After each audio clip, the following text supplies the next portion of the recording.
Good evening. My name is Manuela Zapata Vidal, and today I'll be explaining the molecular and metabolomic mechanisms of buffling against lung adenocarcinoma. To begin with, let's talk about lung adenocarcinoma and its relevance in the clinical setting. Lung cancers can be categorized into several subgroups, and lung adenocarcinoma is the most frequently diagnosed non-small cell lung cancer with the highest morbid mortality rate. It usually evolves from the mucosal glands and tends to affect the lung periphery. Through time, treatment for lung adenocarcinoma has significantly progressed. Nevertheless, it still has a far from ideal prognosis with serious, varied, and long-term side effects. Therefore, the proposal of new treatment strategies is crucial, and due to the encouraging clinical outcomes of previous molecular targeted therapy, molecular biology has clearly become a research hotspot.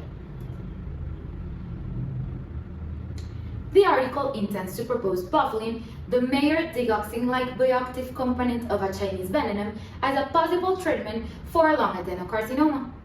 This substance has previously shown an inhibitory effect on gastric, bladder, ovarian, and liver cancer. The present image shows an schematic diagram reflecting the potential pharmacological mechanism of buffling against lung adenocarcinoma. We can see how buffling decreases the expression of several proteins involved in the proliferation and the apoptosis of cancerous cells. We are going to have an increase in the apoptosis and a decrease in the proliferation. This study aims to evaluate the efficacy and therapeutic mechanism of buffling on lung adenocarcinoma through comprehensive strategies integrating network pharmacology, metabolomics, and molecular biology verification. Now that we've stated the general objective, let's talk about the methods used in the research. In the first place, they did a cell proliferation and apoptosis test. To evaluate cell division, they used the EDU assay that measures DNA replication in buffling-treated cells. To study growth, they did a formation test, a colony formation test. And finally, to analyze the apoptosis, they used annexin V7, AAT, and tunnel to determine whether buffling induces programmed cell death. Secondly, they did a Western blot test that evaluates the reaction between an antigen and an antibody. They started by performing electrophoresis. They separated the proteins and they recognized them individually. As previously mentioned, the study aimed to evaluate the mechanism of buffling against cancerous cells. This reaction involves a series of proteins, and each of these proteins was studied thanks to the Western blot. Thirdly, they used immunofluorescence to detect specific antibodies. This immunochemical technique involves setting being seeded and treated with buffling.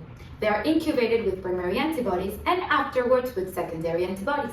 Finally, they used specific pigments to stain the nuclei.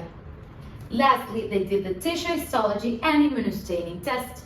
They harvested the tissue. Each section was deparaffinized, rehydrated, and then stained.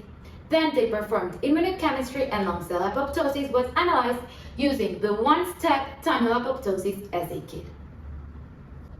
Let's see what they found.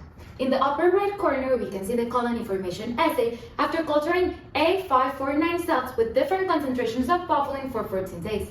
The first circle represents a control, and we can see there's a clear inverse relationship between the amount of buffling added to the sample and the survival rate of the cells. From this result, we can conclude that buffling can play a significant inhibitory role in the proliferation of cancerous cells. In the upper left corner, we can see a Western blot that shows how the phosphorylation of ERK, which is a protein, has significantly decreased after being intervened with buffling. This indicates the suppression of translocation into the nucleus, which promotes cell apoptosis and the inhibition of the proliferation. Finally, the graph in the center shows the EDU assay after treating cells with buffling for 24 hours.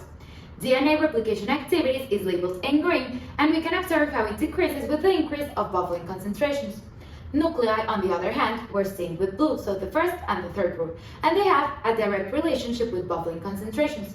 This supports the hypothesis that buffling interferes with cell proliferation.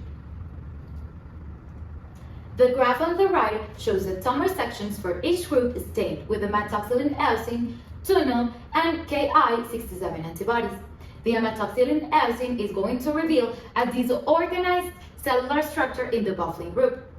However, Ki-67 and tunnel are going to show how there's a reduced lung cancer cells proliferation and how there's an increase in the apoptosis.